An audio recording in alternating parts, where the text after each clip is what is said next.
지금까지 올바른 이론 학습이 무엇인지, 그리고 효과적인 학습 방향에 대해 살펴보았습니다. 그럼 이번에는 구체적인 이론 학습을 위한 실천 도구가 되어줄 포스텝 사고에 기반한 표준 이론 학습 방법에 대해 살펴보도록 하겠습니다.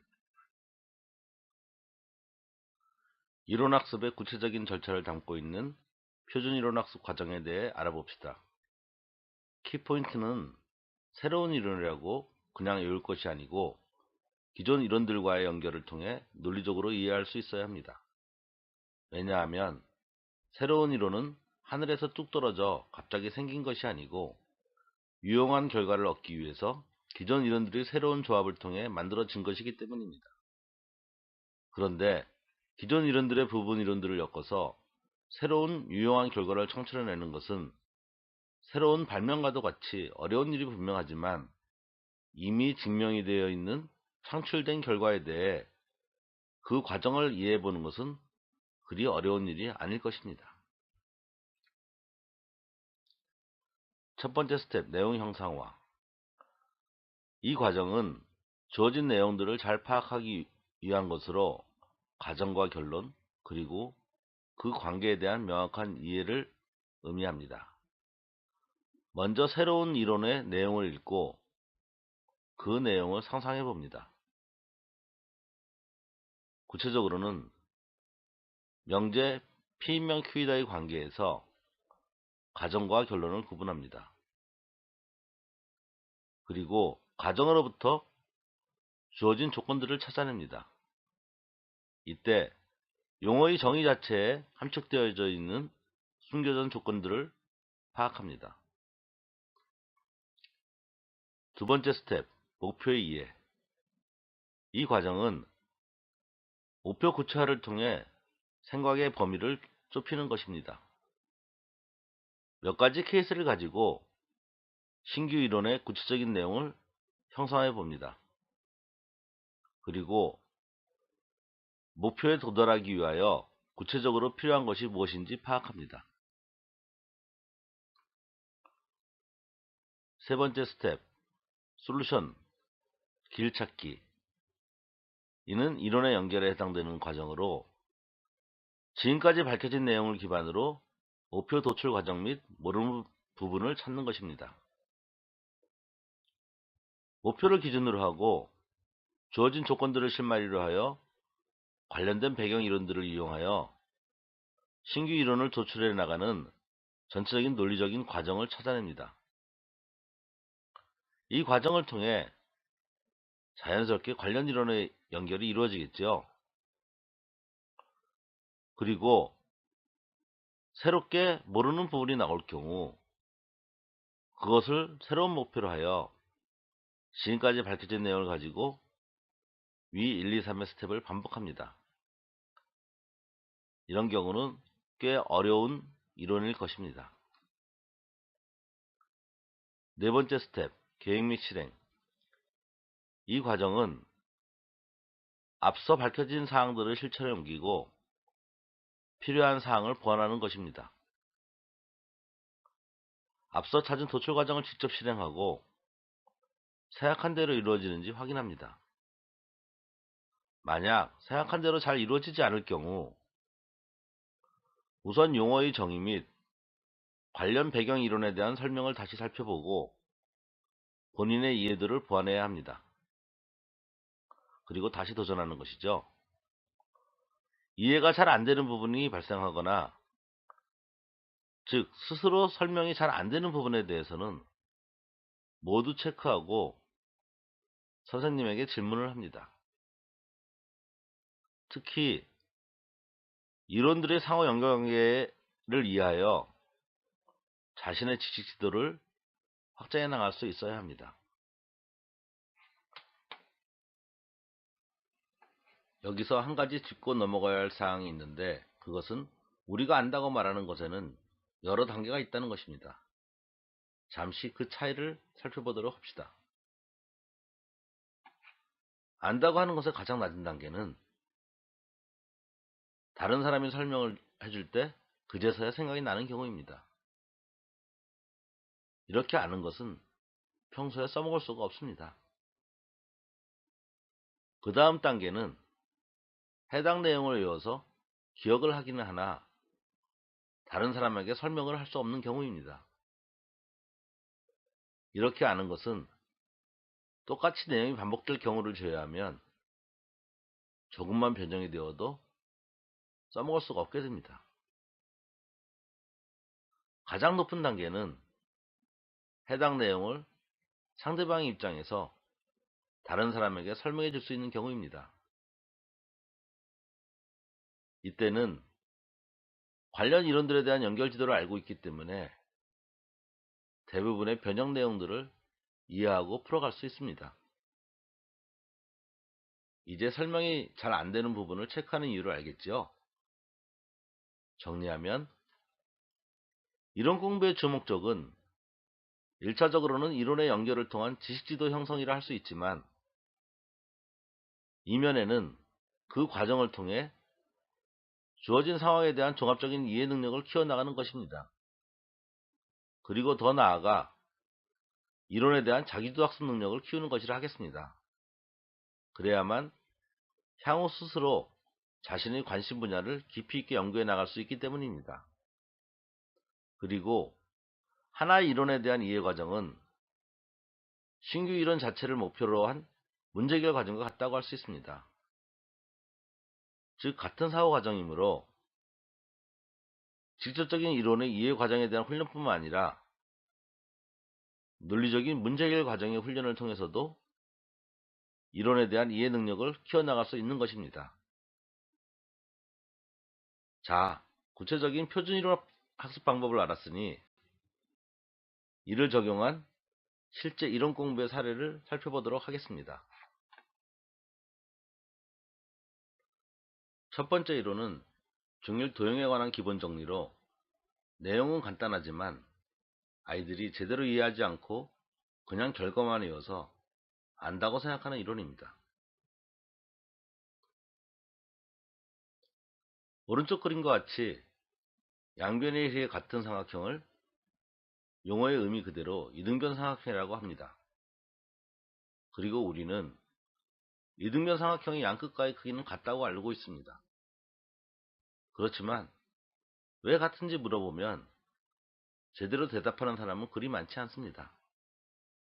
그것은 그동안 학교나 학원에서 눈에 잘 보이지 않는 왜에 대한 생각과 그것을 풀어가는 생각의 과정에 대한 중요성을 강조하고 그것을 훈련시키기보다는 눈에 보이는 결과의 내용 전달에 더 크게 의미를 두었기 때문에 그렇지 않나 생각합니다. 본론으로 들어가 아이들은 이등변 삼각형의 양끝과의 크기가 같다는 것을 다만 형태상 그럴 것이다 라고 예상해보고 그냥 내용을 외우는 방식으로 이 이론을 습득하는 것입니다. 그렇지만 이렇게 받아들인 내용은 귀납적인 추론, 즉 아직은 빈자리가 있을 수 있는 가설에 불과한 것이므로 아이들 스스로도 믿지 못할 여지를 남겨놓게 됩니다. 그래서 자연히 이렇게 외워서 습득한 이론은 알고 있는 하나의 사실에 불과할 뿐 새로운 이론의 공부를 위한 기반이나 배경이 되는 이론으로서 잘 사용되지 못하는 것입니다.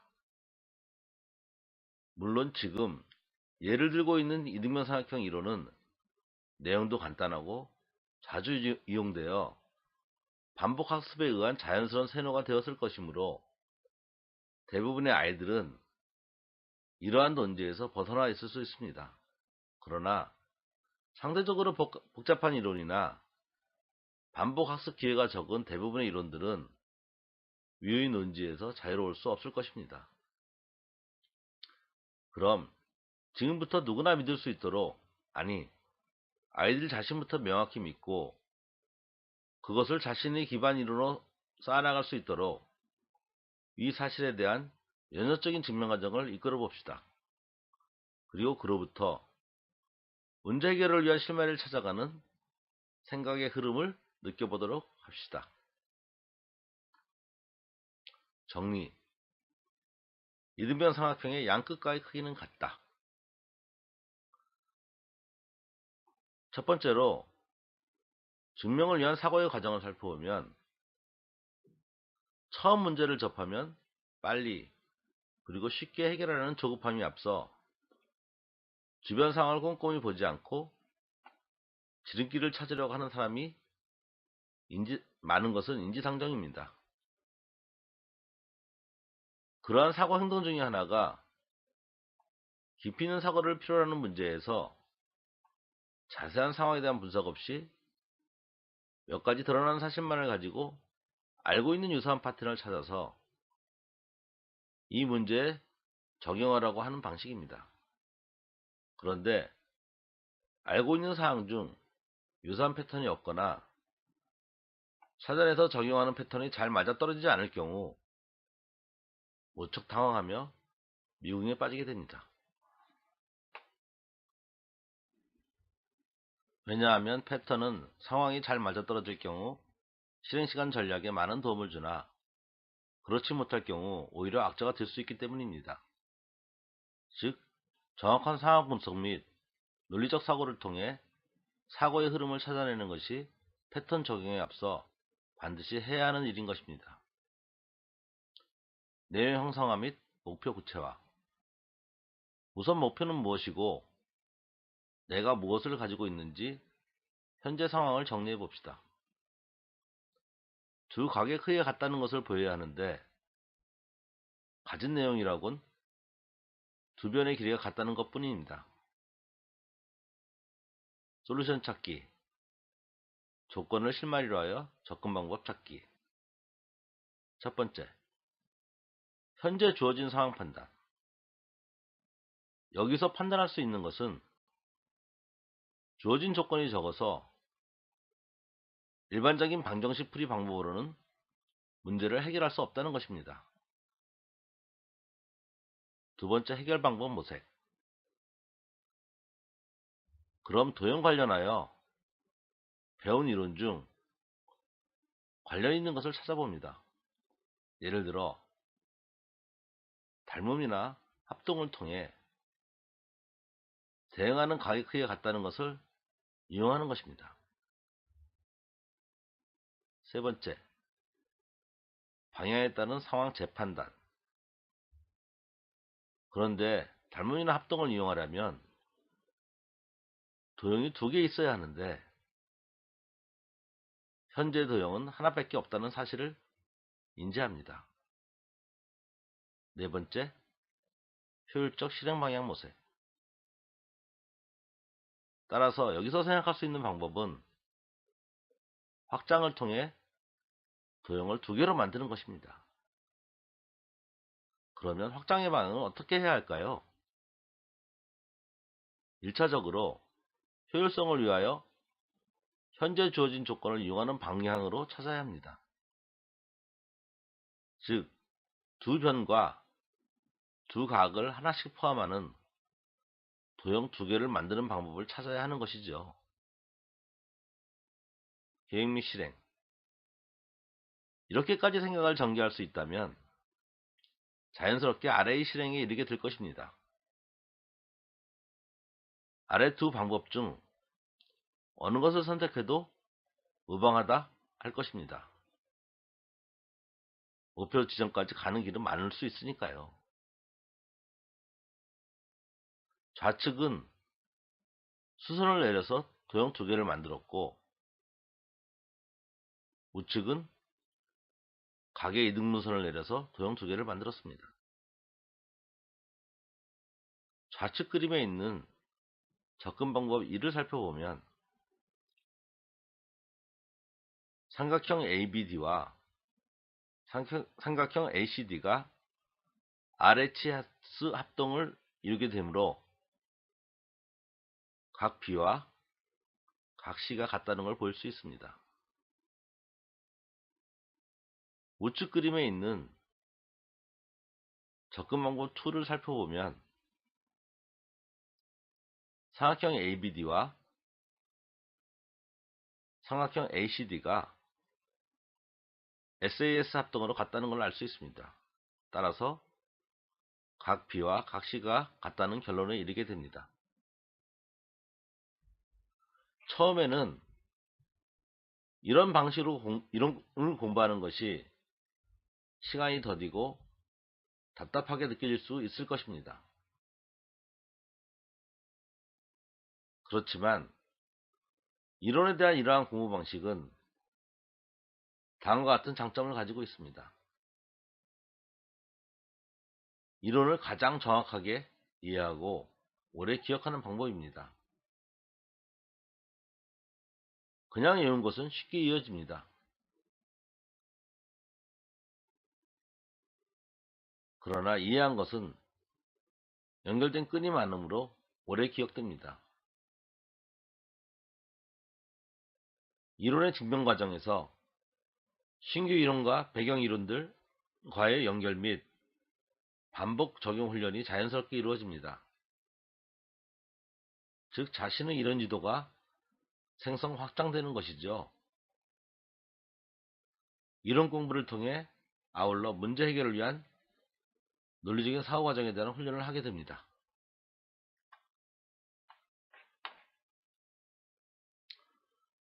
두 번째는 중위 도형에 관한 심화 이론으로 각의 이등분선 정리입니다.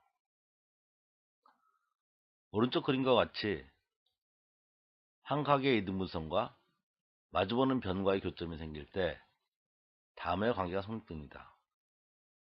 선분 AB 대 AC는 선분 BP 대 BC다.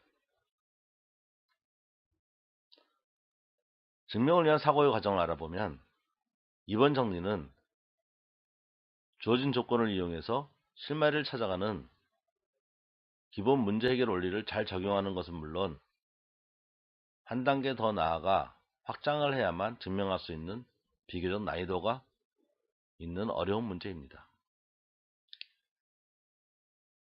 이번 증명 과정을 통해 확장을 할 때는 어떤 방향으로 해야 하는지 알아봅시다. 내용 형상화 및 목표 구체화. 우선 목표는 무엇이고 내가 무엇을 가지고 있는지 현재 상황을 정리해 봅시다. 명시적으로 주어진 조건은 각 BAP와 각 CAP가 같다는 것이 전부인 간단한 상황입니다. 그리고 목표는 주어진 관계식이 만족한다는 것을 보이는 것입니다. 솔루션 찾기, 조건을 실마리로 하여 접근 방법 찾기.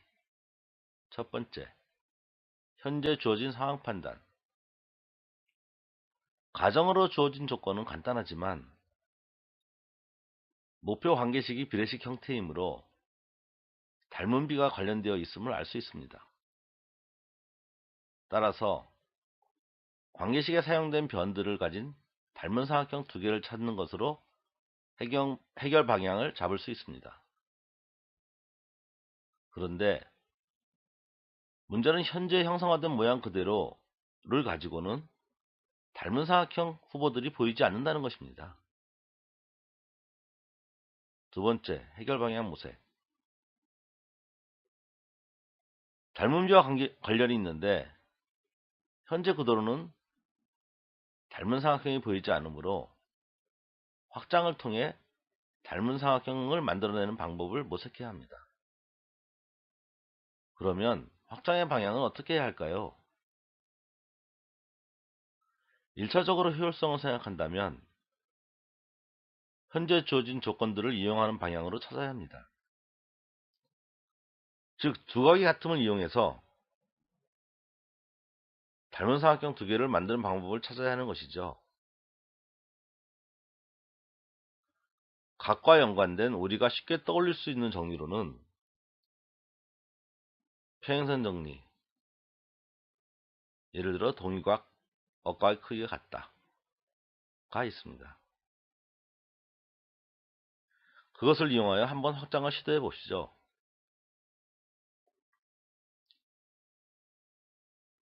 여기까지 생각을 전개한다면 자연스럽게 다음의 실행에 이르게 될 것입니다.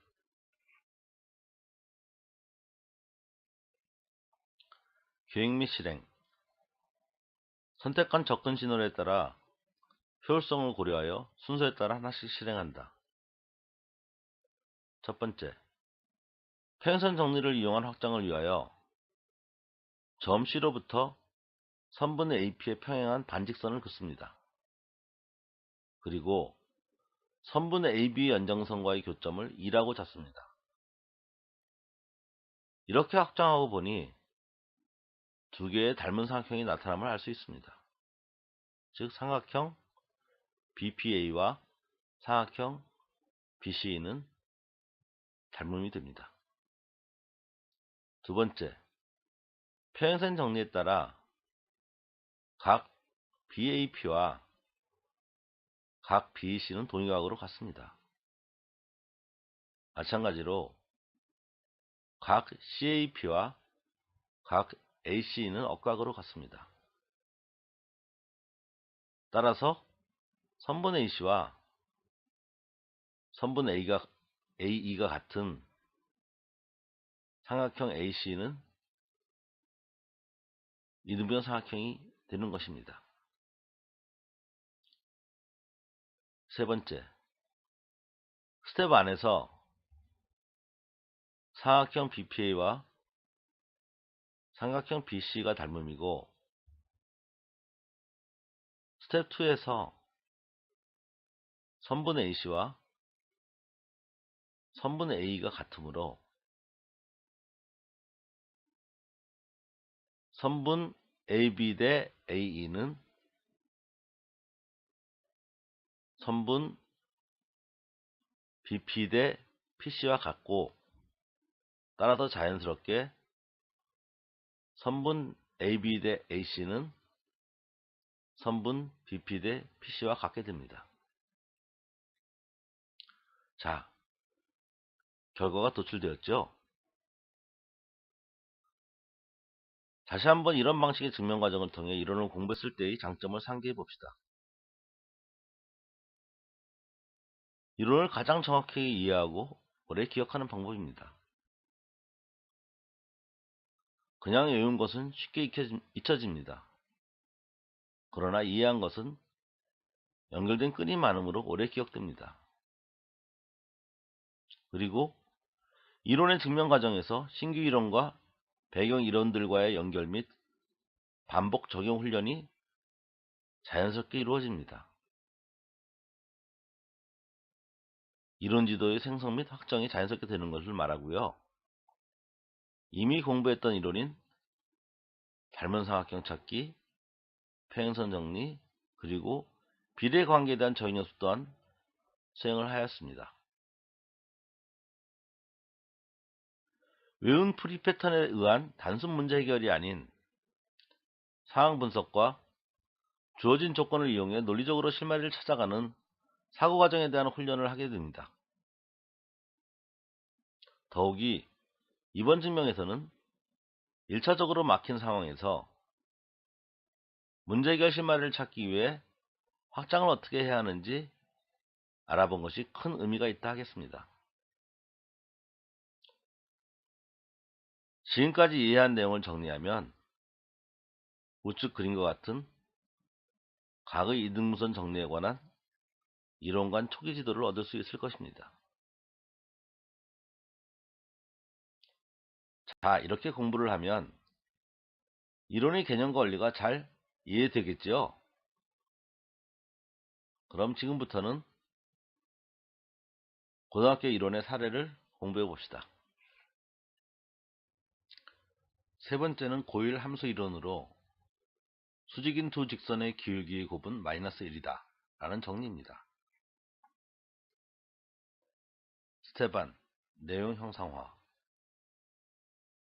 서로 수직인 평면상의 임의의 두 직선을 그래프로 형상화해 봅시다. 화면상에 나타난 검정색 두 직선이 바로 그 대상입니다. 스텝 2. 목표 구체화. 기울기의 곱을 구하기 위해서는 직선의 기울기를 수식으로 표현해야 합니다. 그런데 기울기를 수식으로 나타내려면 서로 다른 두 점의 정보가 필요합니다. 그런데 평행이동은 기울기에 변화를 주지 않으므로 각 직선이 원점을 지나도록 평행이동해 봅시다.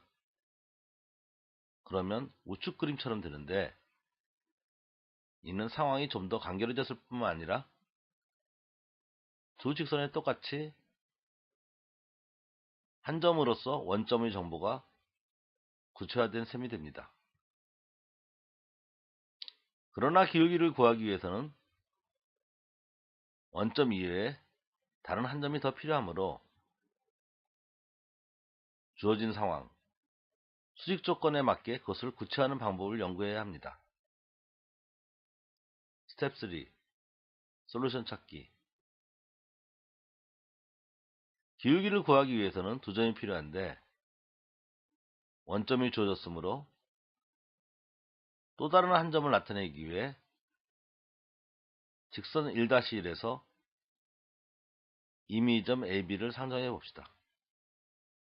그리고 직선 2-1이 직선 1-1과 수직이 되는 상황을 생각해 보면 우측의 그림처럼 직선 1-1을 90도 회전시켜서 직선 2-1과 일치하게 할 수 있음을 알 수 있습니다. 직선을 회전시키면 그에 붙어있는 녹색 삼각형도 같이 회전하여 우측 그림과 같은 형태가 되는데, 직선 1-1 위에 상정된 한 점 AB가 직선 2-1 위에 한 점 -BA로 매핑됨을 알 수 있습니다. 이제 각 직선의 기울기를 구할 수 있는 두 점 모두 알게 되었습니다. 따라서 직선 1-1의 기울기는 A분의 B가 되고 직선 2-1의 기울기는 B분의 -A가 됩니다. 스텝 4. 계획 및 실행.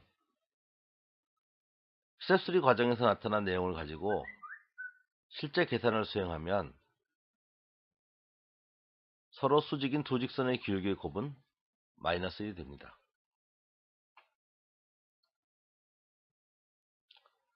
Lessons and Learns. 간단한 내용 같지만 목표 구체화를 통해 필요한 것이 무엇인지 찾아내어 생각의 방향을 구체화하지 않는다면 접근 방법을 찾기가 그리 쉽지만은 않을 것입니다. 그리고 구체화된 목표를 찾기 위해서 주어진 상황과 연계하여 또 다른 한 점을 찾는 추가적인 생각의 방향을 어떻게 잡아야 할지 잘 보여주고 있습니다. 네 번째는 고위함수 이론으로 학생들이 다소 어려워하는 역함수에 관한 내용입니다.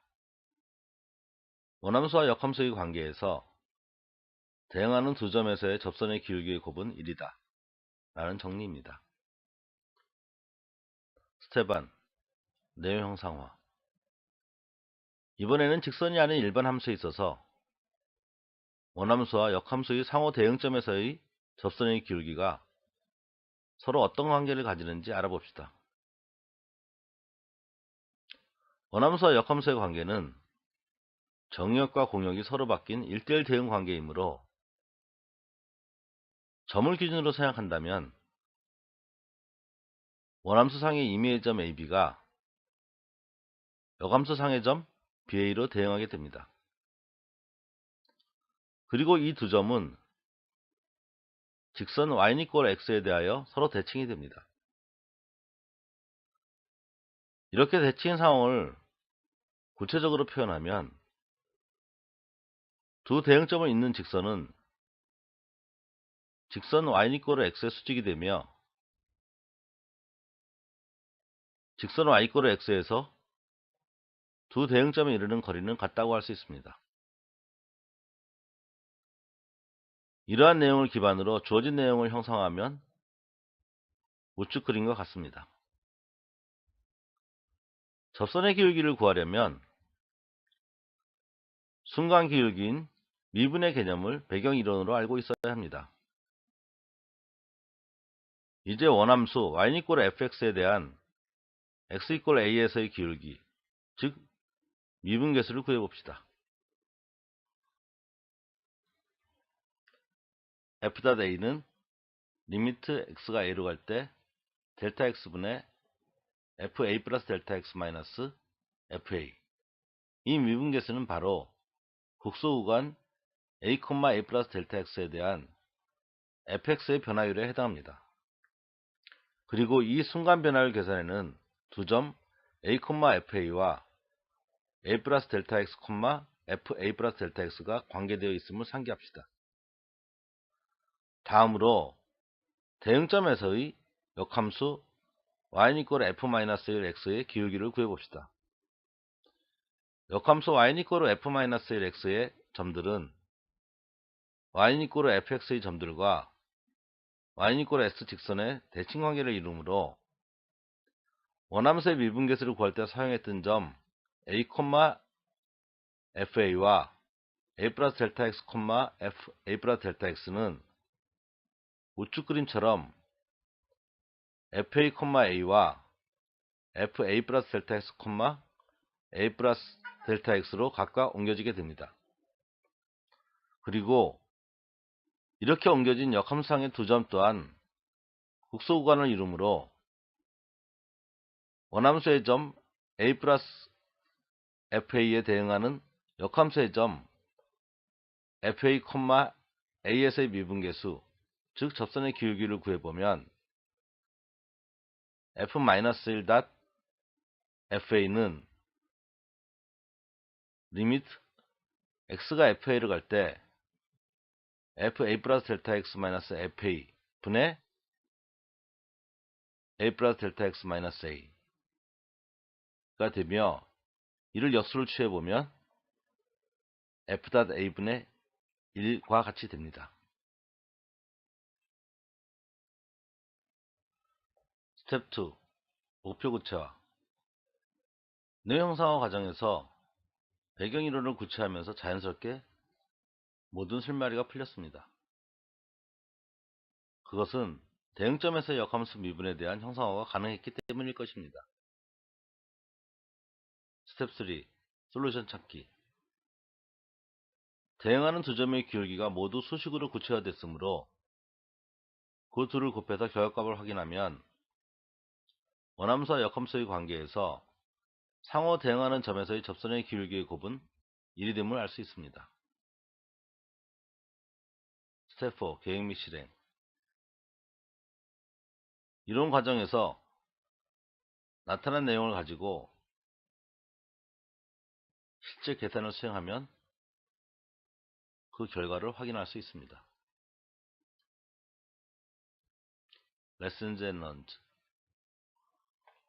어려워 보이는 내용이지만 역함수의 개념 및 배경 이론인 미분의 과정에 대한 이해를 기반으로 하나씩 형상화하니 실마리가 쉽게 풀렸습니다. 각각의 전체 이론이 부분적인 다른 이론으로 쪼개져서 구성되어진다면 보다 쉽게 여러 상황에 적용할 수 있다는 것을 알 수 있게 되었습니다. 그것은 하나의 전체 이론보다 부분적인 다른 이론들의 재사용성이 훨씬 크기 때문입니다.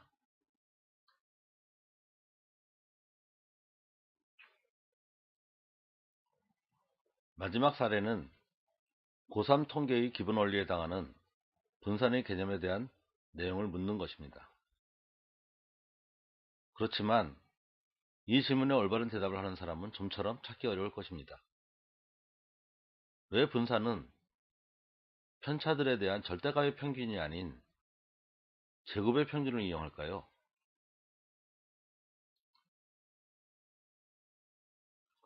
스텝 1. 내용 형상화. 가정된 통계의 배경 이론에 대한 이해를 해봅시다. 통계의 목적은 간단히 말해 현재의 사실을 기반으로 미래의 어떤 사건을 예측하기 위해서입니다. 그런데 모집단은 아직 일어나지 않은 미래의 사건이거나 너무 광범위하여 전체를 접근하는 것이 불가능합니다. 따라서 예측은 단지 표본 집단을 통해서만 이루어질 수 있습니다. 그리고 이 작업을 효과적으로 수행하기 위해 관련 내용을 배우는 것이 바로 통계 이론의 공부입니다.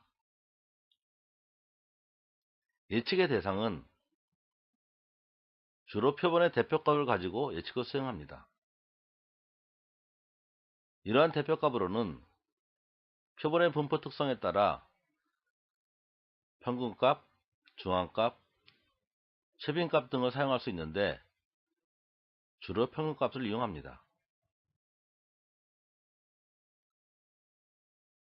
그리고 많이 사용하는 산포도의 의미는 여기에서 많은 학생들이 혼란을 겪게 되는데 그것은 다음의 관계를 명확히 구분하지 않아서입니다. 표본 그룹 내의 입장에서 산포도는 각 표본의 원소들이 표본의 대표값으로부터 떨어진 정도를 표현한 것입니다. 즉 대표값을 기준으로 말할 때 표본이 가지는 오차의 정도를 나타낸 것입니다. 그러나 모집단의 입장에서 산포도는 이 표본의 대표값은 어떤 특정 표본들을 통해 얻어진 하나의 측정값에 해당합니다. 그래서 원래 예측 대상인 모집단의 대표값으로부터의 떨어진 정도를 의미한다 하겠습니다. 즉 산포도란 표본으로부터 얻은 대표값이 예측값으로서 얼마나 믿을 수 있는지를 살펴볼 수 있는 지표로 하겠습니다. 이러한 산포도의 지표로서 우리가 주로 다루는 분산 및 표준 편차는 대표값으로서 평균을 사용하는 것을 기준으로 다루고 있습니다. 그럼 이러한 산포도를 나타내는 지표는 어떻게 구성하는 것이 좋을까요? 산포도는 표본 그룹의 원소들이 좌우 방향과 상관없이 대표값으로부터 평균적으로 얼마나 떨어져 있느냐를 나타낼 수 있어야 합니다. 그럼 우선 직접적으로 떠오르는 생각은 떨어진 정도를 나타낼 수 있는 평균과 각 표본값들의 차이의 절대값을 구하고 그 차이값들의 평균을 구하는 것입니다. 그런데 떠오르는 의문점은 우리가 배우는 분산은 평균과 각 표본값들의 차이에 대한 절대값이 아니라 차이 제곱에 대한 평균으로 구합니다. 왜 그런 것일까요? 지금까지의 내용 전개는 이 이론과 연관된 배경 이론들을 끄집어내고 상호 연관하여 이번 이론의 내용을 파악해 본 것입니다. 이것이 바로 퍼스트 사고에 기반한 내용 형성화 스텝에 해당하는 작업이라 하겠습니다. 스텝 2. 목표 구체화. 어떤 그룹이 대표값으로서 평균값을 선택하고 산포도를 측정하는 입장에서 선택된 평균값이 그 그룹의 대표값으로서 의미를 가지려면 어떤 작용 요건을 갖춰야 할까요? 어떤 모집단에 대해 대표값으로부터의 퍼진 정도인 산포도를 측정한다 생각해 봅시다. 평균값을 산포도를 측정하는 기준값으로 선정하여 산포도를 계산을 할 경우 기준인 평균값에서 산포도가 최소가 되어야만 해당 평균값이 대표값으로서 의미를 가지게 됩니다. 이 내용을 간략히 표현하면 산포도의 지표는 대표값일 때 최소값을 가져야 한다는 뜻입니다. 왜냐하면 산포도의 크기는 모집단의 평균을 예측한다고 생각할 때 결국 오차의 크기를 의미하므로 당연히 대표값일 때 오차가 제일 적어야 하기 때문입니다. 그래야 대표값으로서 믿을 수 있을 테니까요. 스텝 3. 솔루션 찾기. 산포도의 지표로서 제시된 두 가지 접근 방법을 비교해보고 이것이 목표 구체화 과정에서 밝혀진 필요사항을 만족시키는지 살펴봅시다. 첫 번째, 차이의 절대값을 이용할 경우 아래 식과 같습니다.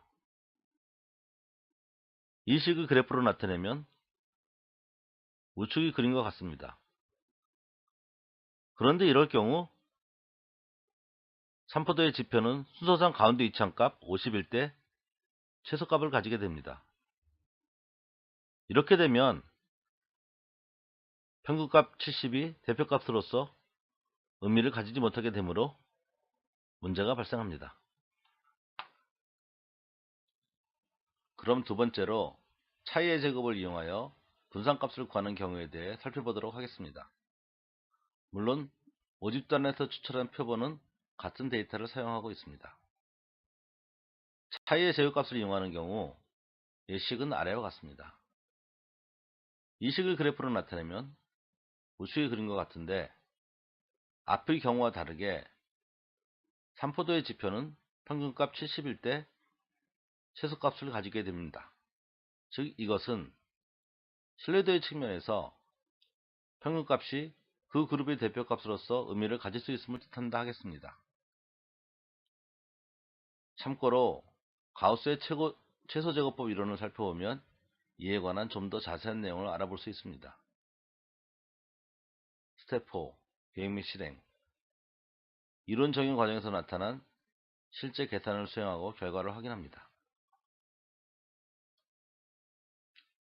Lessons and Learns.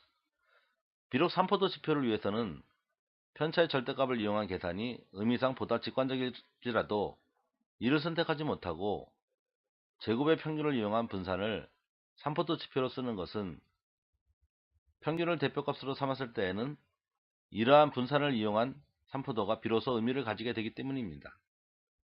말하자면 통계란 미래를 예측하기 위한 모델을 만드는 것이므로 예측을 위한 측정값이 아무리 정확하게 계산되었다 하더라도 그것이 사실을 의미하지는 못합니다.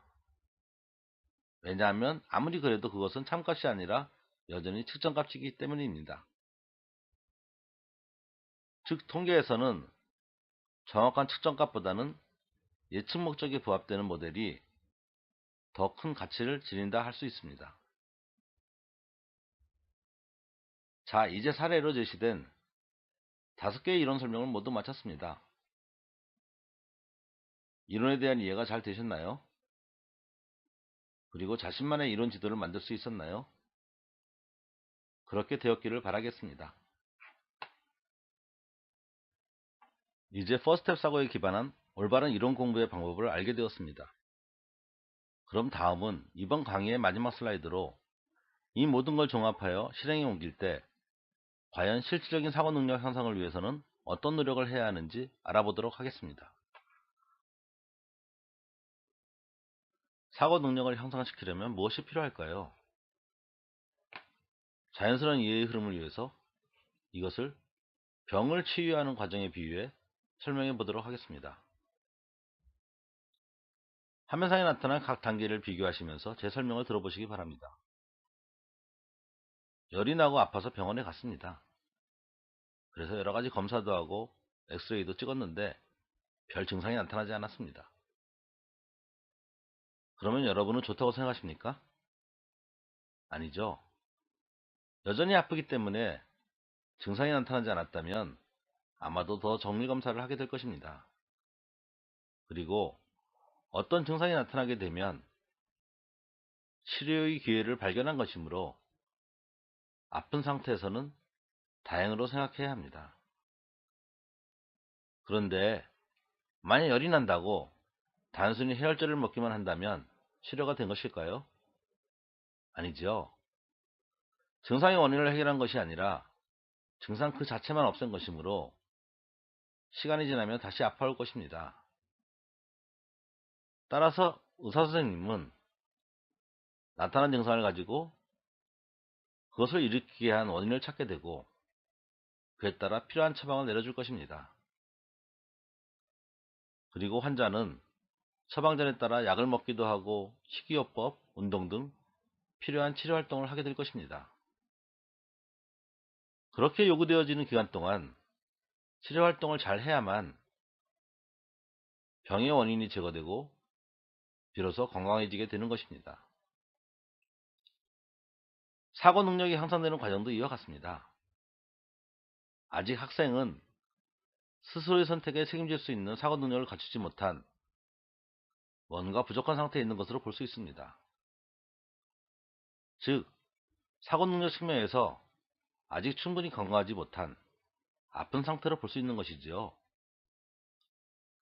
따라서 우리는 어디가 아픈지 찾아내고 그 원인을 찾아 단계적으로 치료해 나가야 합니다. 문제를 푼다는 것은 주는 사고 능력 훈련을 하는 것이지만 검사를 하는 과정도 포함되어 있습니다. 그리고 공부하는 과정에서 문제를 틀렸다는 것은 증상을 발견한 것으로 능력 향상을 위한 기회를 삼은 것으로 보고 오히려 다행스럽게 생각해야 합니다. 그런데 여기서 단순히 틀린 문제에 대한 풀이 방법만 외운다면 위의 비유에서 마치 해열제를 먹은 것처럼 그것은 단순히 나타난 증상만을 일시적으로 없앤 것일 뿐입니다. 따라서 틀린 문제를 가지고 틀리게 된 구체적인 사고의 과정을 확인하고 그에 대한 원인을 찾은 후 그 원인을 해결하기 위한 변화의 방법을 찾아내야 합니다. 이 변화의 방법이 바로 나타난 병에 대한 처방에 해당되는 것입니다. 1차적으로는 스스로 먼저 그 원인을 찾고 변화의 방법을 찾아봐야 합니다. 그리고 잘 안된다면 별 2개를 표시하고 선생님께 도움을 청해야 할 것입니다. 그러면 선생님은 학생이 문제를 풀어간 사고 과정을 점검하여 잘못된 과정을 찾아낸 후 그 원인과 해결을 위한 고쳐야 할 부분을 알려주실 것입니다. 그러면 남은 것은 바로 치료 과정입니다. 그런데 많은 학생들이 이 치료 과정을 소홀히 합니다. 단순히 아는 것만으로는 변화가 이루어지지 않습니다. 수행하는 방법을 알았다고, 즉 어디를 어떻게 잘못하고 어떻게 바꿔야 하는지 알았다고 수행을 바로 잘하게 되지는 않습니다.